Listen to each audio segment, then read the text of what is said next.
SJC-12477, New England Power Generators Association, Inc., v. Department of Environmental Protection, and another.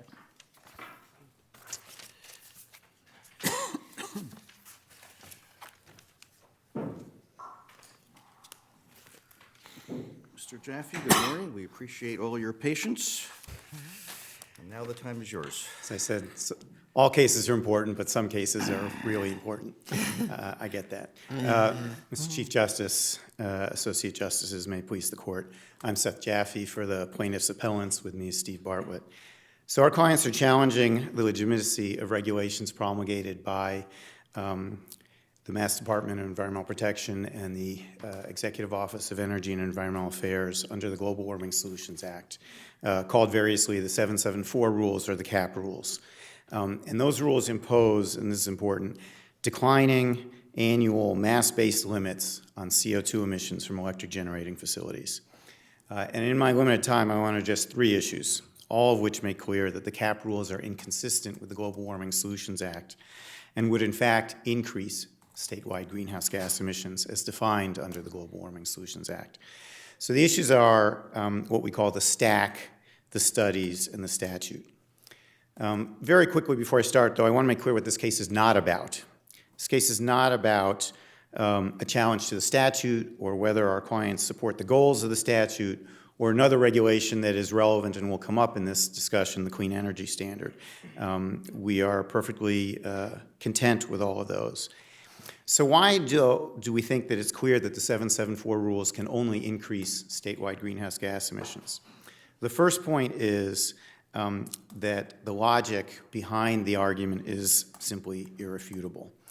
I'll summarize very briefly how the market for electric generation works, but I would suggest that the Court could take a look at pages 7 to 9 of the brief. Can I ask you about that? So Yes. the RGGI, how does it lower emissions? I understand there's trading allowed, but does it have a progressive decline for the whole region? How does that work? So yes, that's basically what RGGI does. I will note, of course, happy to answer questions. RGGI is not an issue in this case, and there isn't a lot in the record about how RGGI works. But to answer the question, RGGI imposes a region-wide cap. That's the first R is, it's the regional greenhouse gas initiative. And it imposes limits which each state then has to implement because each state can only do what it does. Each state has essentially its part of an overall cap, and you get what are called tradable allowances.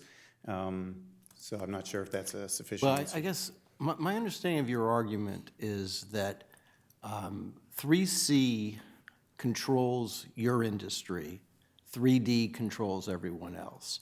And the reductions from in your industry are going to be dictated by the RGGI or whatever you call it. Is that correct? So,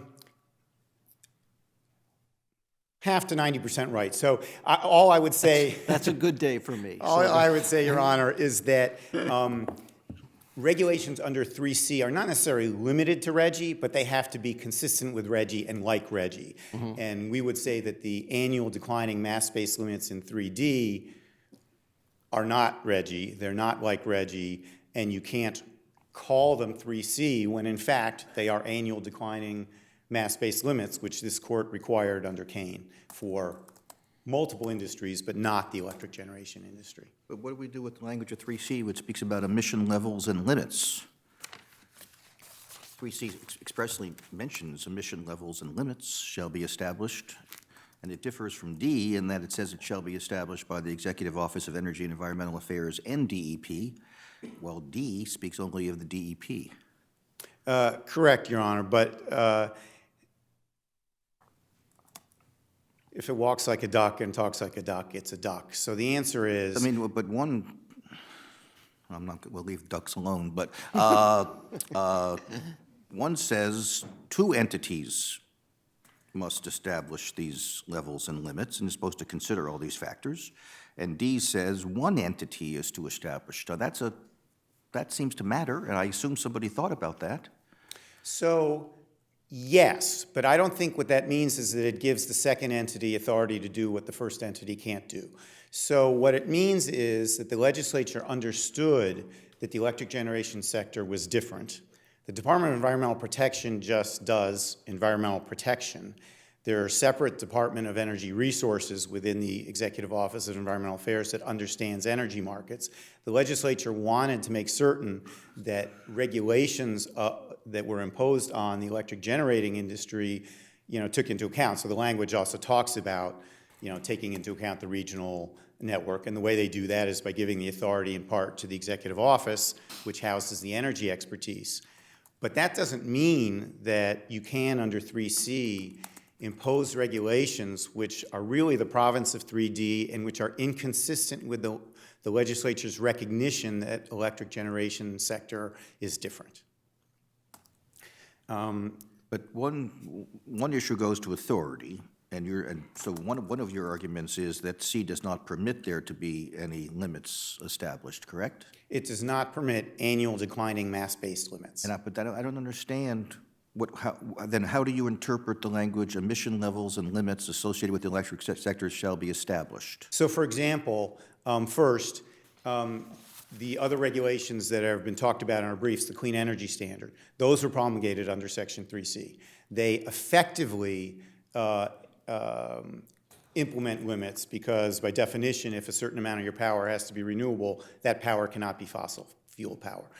More to the point, levels and limits can mean different things than the mass-based requirements of 3D. So, for example, and there was some discussion of this in Kane, the department can impose limits that affect emission rates, but emission rates don't impose a mass limit. And that's an important distinction. It was not sufficient to satisfy this court in Kane because 3D very clearly was about mass-based limits. But sometimes it's a better way to regulate. And so you can impose levels and limits that the department could impose more stringent emission rate limits on fossil fuel, on the electric generation sector, but they're not mass-based limits. And they would not pose the same problem. And I think the fact that they can do the one and not the other, again, reflects the legislative understanding of the difference between the regional electric generation market and what are effectively statewide industries, if you want to call them, such as building emissions. You can regulate building emissions in Massachusetts on a mass-based limit because you can't move a building to Connecticut. But if you impose a mass-based limit on emissions on a Massachusetts generating facility, those emissions can move to Connecticut. I'm sorry. Go ahead. No, go ahead. No, go ahead. You get all of this out of that one sentence in 3C that says, based on the regional, that all those restrictions are derived from that one sentence? So it's more than that, Your Honor. And I'll be the third person this morning to say I had a holy cow moment myself. Okay. I think that the evidence in the record is important and actually is important in helping interpret the statute, even though it might seem backwards. I think that the legislature understood the distinction between the electric generation market, which is regional, and the other industries that would be affected by 3D, which were state only. And it understood exactly what the record shows. It understood that if they regulated the electric generation industry like other industries, you would get what this record shows you'd get, which is the study showing that if you impose a cap, the cap is either going to be useless or it's going to be bad. And they said, aha, or at least I said aha. I didn't say holy cow. I said aha.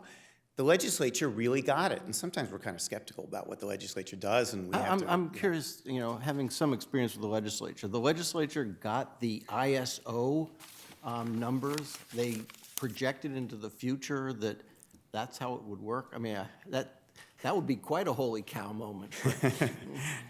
Yes, Your Honor. It's not so much the numbers that I said, but it is the sign, meaning plus or minus. I believe that the legislature understood that if you impose a mass-based annual declining limit on the electric generation sector, that you would get what's called leakage.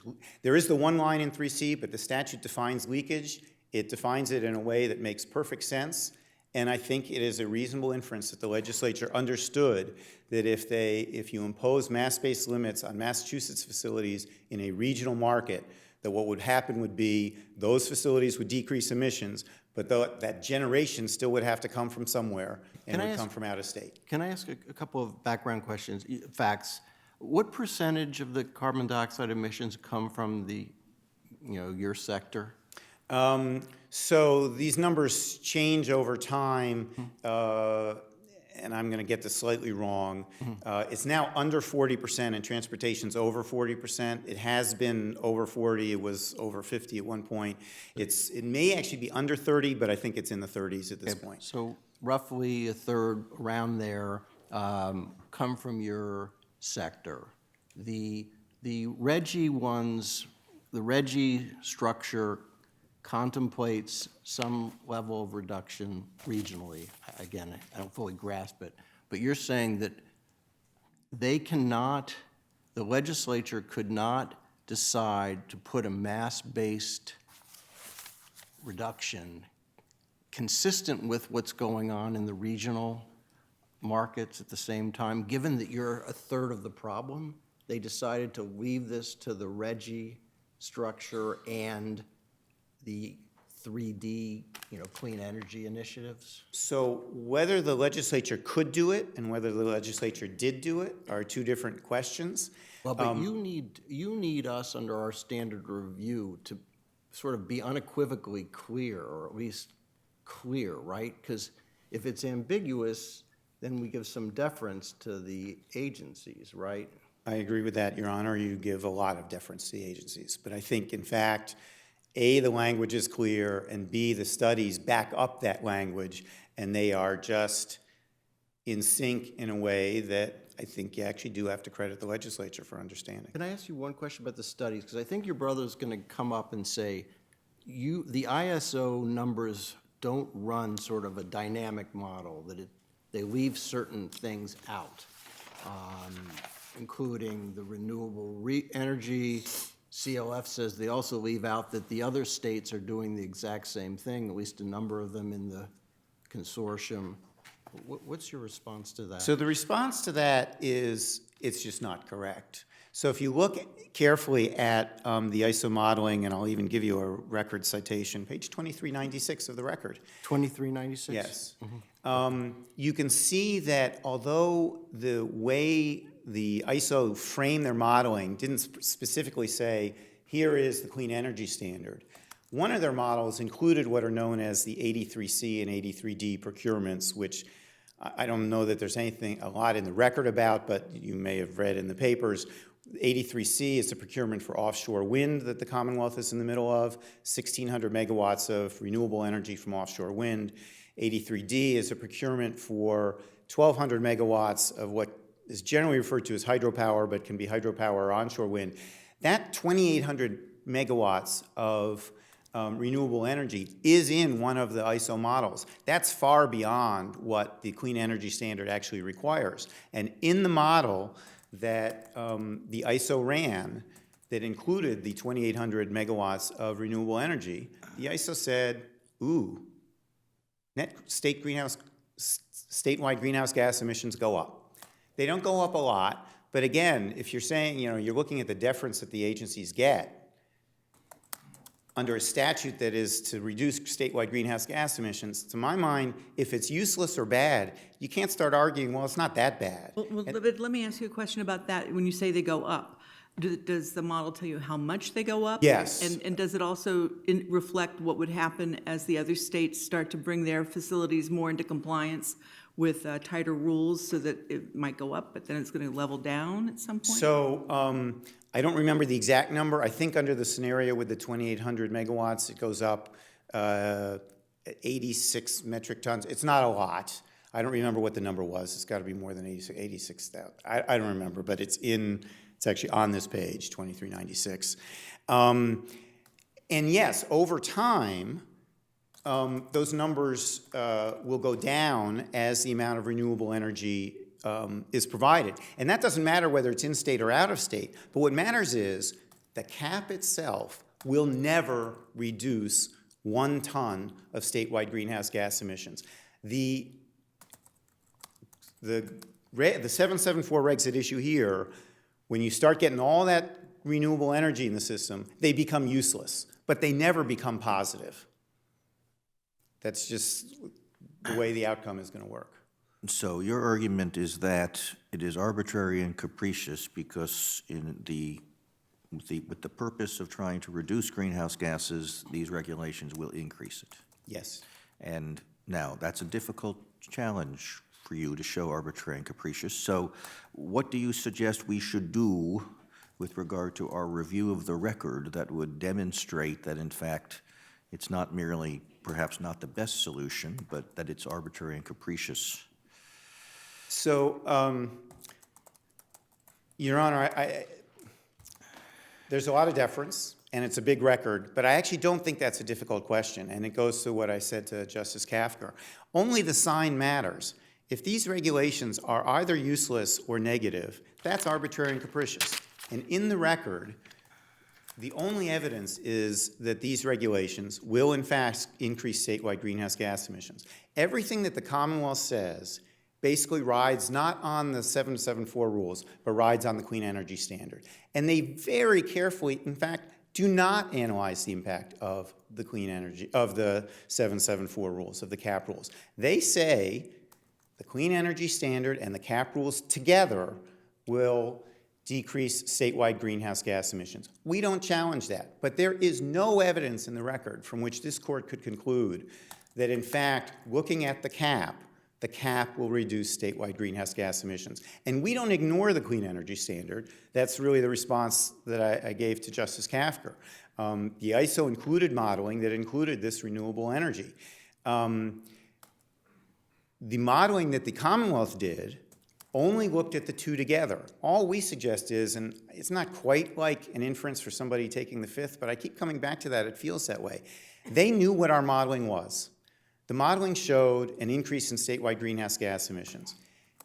Why didn't they model first the Clean Energy Standard and then the CAP rules on top of that to see whether the rules were symbiotic or hand in glove or all of the adjectives that they used? Because if you model the Clean Energy Standard first and then you model the CAP on top of that, you get to see what the impact of the CAP is. And they never did that. So their only modeling that they have in the record is the combined modeling. And the only evidence that there is in the record about the CAP shows that it will result in an increase. So that, to me, is arbitrary and capricious, Your Honor. All right, and I'm sorry. No, go ahead. I just have one. I was going to switch subjects to the sunset provision.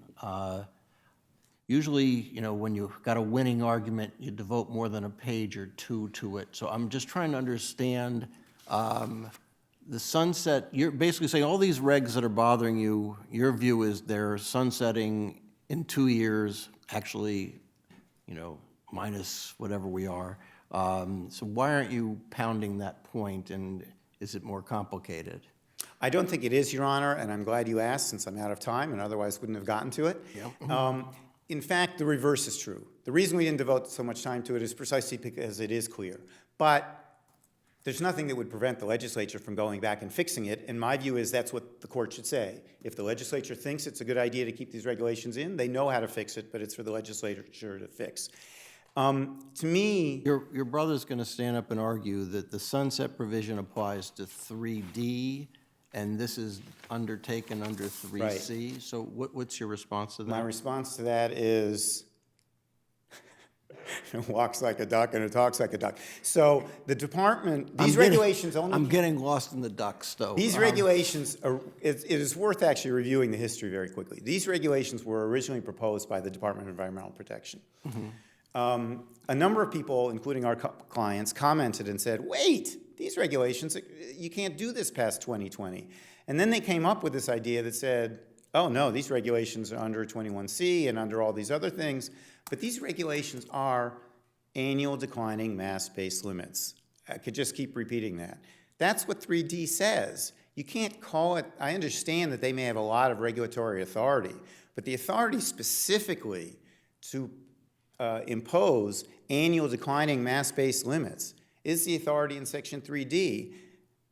And the legislature said, we think it's a good idea if those rules expire. And I just want to note, because actually as clear as I think it is, we omitted it from our brief. The Attorney General talks about footnote 14 in Kane and all of this, but what they don't mention is literally the first paragraph of Kane says, and they're not Justice Cordy wasn't quoting the statute, he was just saying it, the department's got to propose regulations under 3D and they expire. I will say, Your Honor, if this court were to determine that the legislature gave the agencies authority under 3C to promulgate these regulations, and you find that these regulations are 3C regulations, then I would say that I would acknowledge at that point that they don't expire. But I think these are 3D regulations. That's why they're invalid right now. And even if you don't think they're invalid right now because they get so much deference you can't see it, they're still 3D regulations, and they would expire in 2020, and the legislature can fix that if they want. All right, thank you. Thank you. Mr. Schofield. Good morning, Your Honor. Mr. Chief Justice, and may it please the Court, Seth Schofield on behalf of the Department of Environmental Protection and the Executive Office of Energy and Environmental Affairs. I think I'd like to begin with the notion that there's absolutely no evidence in the record that shows that the regulations will do their job. I would direct the Court to page 3227 of the record appendix, and also the table at 3264. What this is a part of the agency's emissions study. And this particular section of the emissions study is an example of where the agencies tested some theories, in effect. They tested a scenario in which, and this again a hypothetical scenario in which demand for electricity is higher than the agencies predict, than ISO New England predicts. And what that model run shows is that in that scenario in 2018, the CAP regulations limit would constrain in-state power plant operations. As a result, it would reduce, and I think in our brief we indicated it would be 4%. It's actually slightly over 5%. That triggering of the cap would result in a reduction of in-state greenhouse gas emissions by approximately 5%.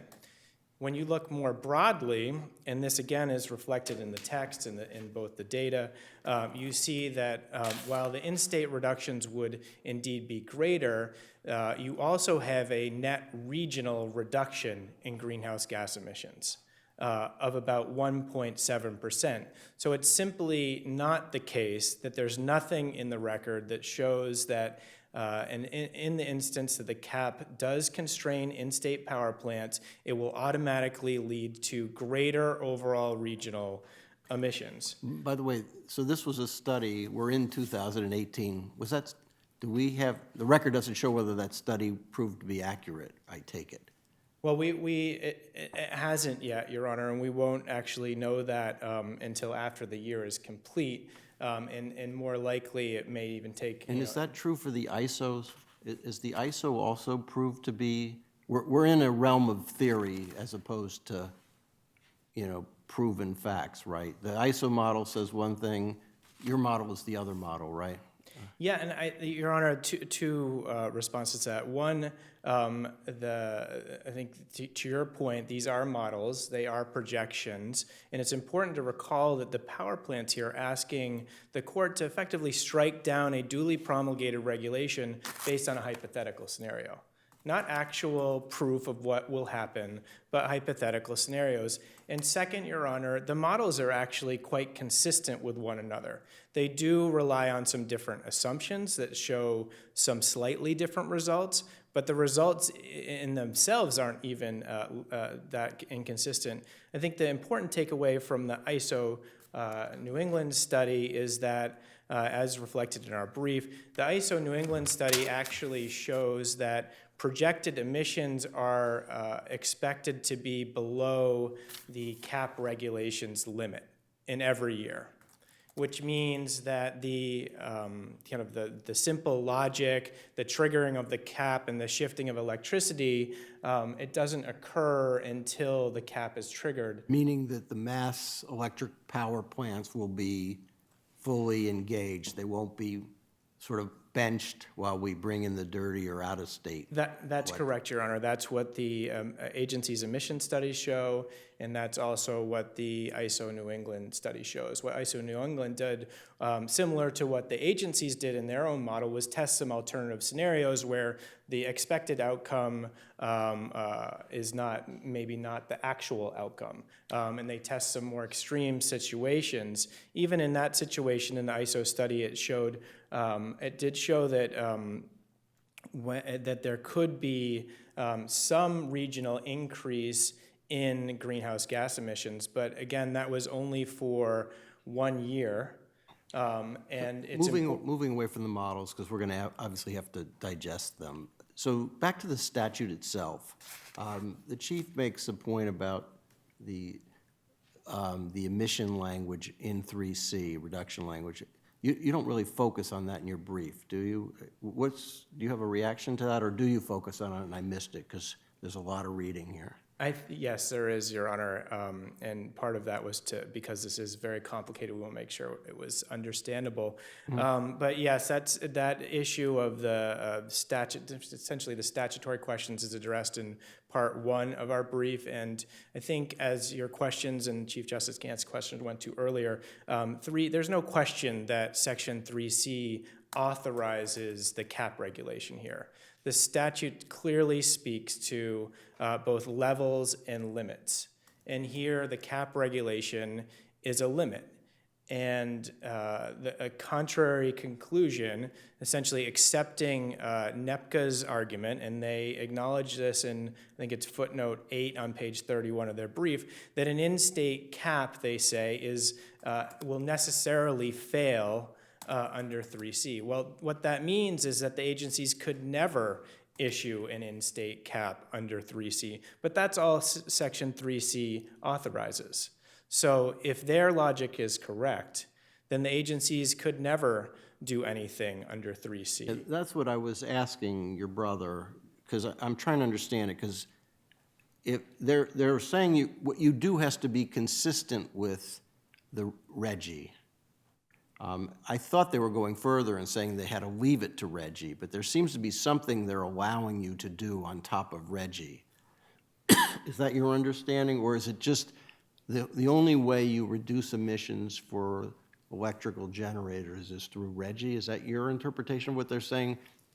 That indeed is our interpretation of what they're saying. They've pointed to the Clean Energy Standard, which established levels. Basically, how that works is it requires the people selling electricity in Massachusetts to sell an increasingly large proportion of that electricity has to be clean electricity. And they pointed to that as an example to give some, in response to the really troubling statement in their opening brief that there can't be an in-state 3C limit. But RGGI doesn't, as we've indicated, can't supply the limit. The court made that clear in Kane.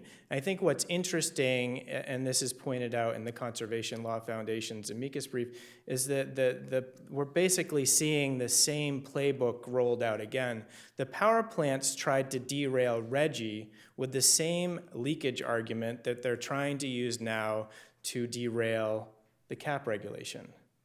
Now, ironically, they speak quite lovingly about the RGGI program. But the same issues are really directly in play at both, but they say in their opening a brief, abandoned in reply, that RGGI is okay because it minimizes leakage. Well, that's exactly what the agencies did here. They considered all of the issues in play. We acknowledge that leakage is a thing that can happen, but their obligation under the statute is to minimize leakage. Does RGGI lower emissions, or I understand it has a trading program. Does it also have a multi-state reduction? Is that part of RGGI? It works quite similarly, Your Honor. It establishes a cap and then uses an allowance system where basically a power plant has to have in hand. Have a decreasing cap too? I'm Yes, just Your try- Honor. So this regional solution that's in place has a declining emissions requirement. And so how does then the Mass one work with that decline? So we're going further, we've negotiated a regional deal that requires us to lower, and you're saying that we've also imposed additional mass-based lowering as well? And that's consistent in your view with that sentence about this shall be based on the blankety blank? That's that's correct, Your Honor. 3C. Could you articulate that? Just tell, if you were writing the paragraph in the decision that said that, how would it read? Well, of course, Your Honor, I would refer, our brief says it much better than I'll probably say it right now, but 3C does require the agencies to take certain things into account, recognizing that Massachusetts isn't here alone doing things. And one of those things the legislature said is the agencies have to take the Regional Greenhouse Gas Initiative and the Regional Portfolio Standard into account. How the agencies interpreted that to mean that they should, that any in-state cap regulation, like the cap regulation limit here, should complement and not undermine those programs. So they specifically. How could you lower in-state emissions and contradict the Reggie one? I'm just trying to, The issue is more about prices, Your Honor. It's about how a cap on in-state power plant only could affect the cost of allowances, that basically the price to pollute under the Regional Greenhouse Gas Initiative. And so the agencies were looking to make sure that a cap on in-state Massachusetts power plants would not unreasonably increase the costs of allowances under the Regional Greenhouse Gas Initiative. could you explain a little bit how would that work? Just how would that happen? So give an example. That's a harder thing to explain than you would think, Your Honor.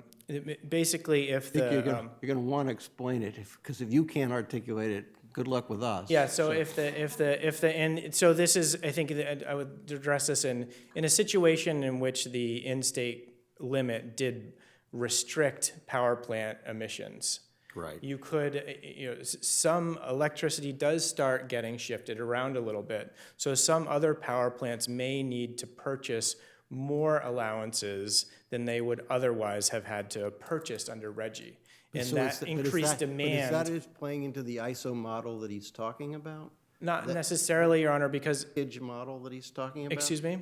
Does that play into the leakage model that your brother is relying on? That if we cut it too much, we're going to increase costs here because we're going to have to purchase from those dirty plants elsewhere? Well, again, Your Honor, we acknowledge that the leakage is an issue, can be an issue.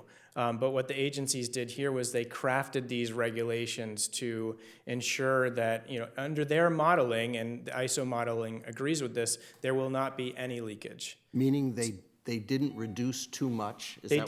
What they did is they established a cap that would be achievable in the real world, taking into account all of the other policies in existence. And I think this is a really key difference between what the agency's emissions study did and what the other studies did. They largely omitted the clean energy standard. And again, the agencies made this clear throughout the rulemaking that those two rules were promulgated together to work together. In effect, and I try to explain this, and there's one other issue I wanted to just get to. But your brother says they did take into account the hydropower and the solar and the wind farms. So he's saying you're wrong, and I think he's saying you're wrong. But Well, I think I heard him say that too, and that was the first time I've heard that. Okay. But we don't agree So when with we that. look at those pages he's talking about, we're not going to find the hydropower or other forms of this sort of increase in these clean energy sources. Yeah, sure, Your Honor. You will see in that table, and it's your eyes will get blurry staring at it for too long because there's a lot there. You will see that they did account for some additional renewable clean energy in their modeling. What we're saying is it didn't account for everything. What it didn't account for was the clean energy standard, which requires an increasing amount of clean energy to be sold in Massachusetts. What this means, and under the simple logic argument, And I don't mean to cut you off, I'm just trying to understand it, meaning that they've projected some movement towards clean energy, but not this coerced movement that's being channeled in 3D or wherever it is? that, and also that it doesn't project how the accounting for it works, where where more clean energy is being sold to Massachusetts, so less of that energy is coming from power plants that are emitting greenhouse gases. It's not a one-to-one displacement. I think that's the easiest way to understand it. If you reduce the ability of a power plant in Massachusetts to operate, the power is not displaced 100% to a new power plant out of state. And that's because of the clean energy standard says that out-of-state power that's coming into the state is not a one-to-one basis. Instead, for example, in 2025, 30% of that has to be clean energy, meaning no emitting, essentially zero or no emitting greenhouse gas emissions. So I think that's an important point. It's not this one-to-one ratio. The clean energy standard is designed to make sure that it's not a one-to-one ratio. And over time, by the time we get to 2050, it's 80%. So 80% of the power is coming from sources that aren't emitting anything. The sunset provision, you say, okay, it's a 3D provision, not a 3C provision. Is that? It's a 3C provision, Your Honor, and the record bears that out. Can I ask, and can I ask, you seem to rely on the interrelationship between 3C and 3D in a lot of your argument, meaning 3D happenings, this cleaner sources of energy, helps make 3C make sense. When the regs sunset the 3D part of this, does this all work together in a sensible way? I think what we were trying to do, and this may not have been absolutely clear, what we were saying is that in regard to this particular regulation, that it is absolutely authorized by 3C, but that 3D also supports it. Not that, I don't think we spoke directly to the interrelationship of any other 3D regulations. Like there were 4 other regulations promulgated at the same time, all designed to reduce greenhouse gas emissions. They're all going to sunset, right? All those 3Ds sunset in 2020? I don't believe so, Your Honor. So what happens, what did the legislature expect to happen in 2020, and why something sunsets, right? Well, I think, Your Honor, that the legislature, we indicated this in our brief, that it appears that the sunset provision is a holdover from the California law, which only went to 2020. So under the California law, there would everything sunset. There had to be new legislation. It's a rogue derelict provision sitting out there that we shouldn't give any meaning to? No, Your Honor, no, we're not saying you shouldn't give any meaning to it. What we're saying is the court should give the meaning that it gave it in Kane, which is in Kane in footnote 14, the court said, what this really means is that the agencies need to, its fundamental purpose of Section 16, the Sunset Clause, is to require the agencies to reevaluate the limits that they set before 2020, to make sure that the limits that are in place are still sufficient to meet the next limit, 2030, and to meet the limit after that, 2040, and to meet the penultimate limit of 2050. Well, everything works. They don't sunset, it's just a redo, but it's not a sunset provision? It's a look back, but not a sunset provision? Yes, Your Honor. And what we're asking the court to do is to construe Section 16 so that it's consistent with the purposes of the GWSA. And the purpose of the GWSA and the limits is to make sure that emissions decrease every year through 2050 to reach a dramatic result of 80%. And we've said this, and it's particularly important in the electric sector, which is maybe why the sunset provision doesn't apply to 3C, because a loss of 1 year has significant implications for how the markets work. We've said this in the brief, but again, for the markets to work correctly, there needs to be clear long-term signals so that investments are made today that will reduce emissions and decarbonize the economy by 2050. What is in the cap regulation? I'm still going, I'm reading footnote 14 now. A more sensible reading is that the sunset provision exists because after 2020, new annual limitations on emissions would have to be issued to ensure that the statewide limit for 2030 blankety blank will be met. Aren't we saying you've got to do something in 2020? Well, Your Honor, what we're saying is that an interpretation of Section 16 that's consistent with the statute and doesn't undermine its purposes is the one that we've suggested, which is that what Section 16 is really all about is a reevaluation of existing limits. But again, I repeat that the court doesn't need to even reach this issue because this regulation is a 3C regulation. If Your Honor, if I could just kind of sum things up quickly, if I may. I see my time's out. Would that be okay? Because Very quickly. I want to provide some kind of real-world context for this, and I'll build off something in Footprint's reply brief, which is a trench digging analogy. Maybe we'll end on a little lighter note. But that trench digging analogy is built on a false premise.